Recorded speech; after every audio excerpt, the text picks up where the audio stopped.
Bonjour enfants de Dieu, j'aimerais aujourd'hui m'entretenir avec vous sur un sujet, on va dire, assez contemporain.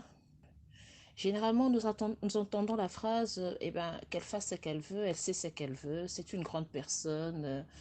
Et même, si je dois le traduire de manière littérale, le lingala au français, le lingala qui est un dialecte de la RDC, de la République démocratique du Congo, on dit Bater à Mukolote, ça veut dire on ne conseille pas une personne adulte.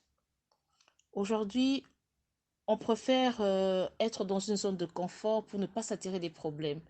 Pourquoi? Parce que lorsqu'on fait une remarque à une personne sur sa manière de s'habiller, sa manière de vivre, sur sa manière de parler, on peut s'attirer des foudres de la personne et la personne peut nous tourner le dos facilement et la relation va être rompue. Alors, comme on ne veut pas de cela, on se dit, bon, écoute, elle fait ce qu'elle veut de sa vie, moi, je n'ai rien à lui dire. Voilà quoi. Mais que nous dit la Bible? La Bible parle de nous en tant que sentinelles. Lorsque la parole de Dieu parle de sentinelle, il y a plusieurs versets dans la Bible, plusieurs versets, on va dire plus ou moins 26 versets qui nous parlent de ce concept sentinelle. Mais je vais plus m'appesantir sur Ézéchiel 3, 17 et 2 Samuel 18, 24 à 27. Que nous dit d'abord Ézéchiel 3, 17? Fils de l'homme, je t'établis comme sentinelle sur la maison d'Israël. Tu écouteras la parole de Dieu qui sortira de ma bouche et tu les avertiras de ma part.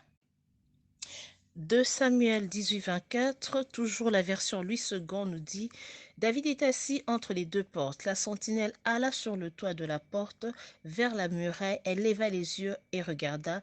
Voici un homme qui courait seul. La sentinelle cria et avertit le roi.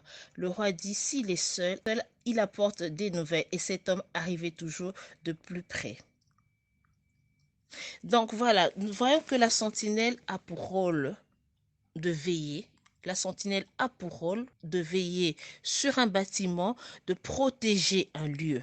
Elle est placée en faction devant une porte afin d'exercer une surveillance. Voici le rôle de la sentinelle.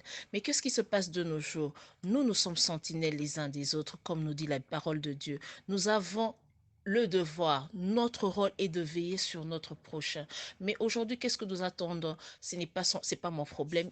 Qu'il mène sa vie comme il veut la mener, qu'elle fasse ce qu'elle veut. De toute façon, je ne suis pas son protecteur, je ne suis pas son bodyguard. On dit tout ça. Et c'est une manière pour nous de nous dédouaner de ce que la parole de Dieu nous recommande. Et en nous dédouanant, ça veut dire que lorsqu'une chose arrive à notre prochain, nous avons manqué à notre mission. Et lorsque nous manquons à notre mission, c'est une manière aussi de pécher. Aujourd'hui, dans ce monde contemporain qui s'en va dans tous les sens, il faut le dire, les gens changent de sexe, les gens se prostituent, les gens font n'importe quoi.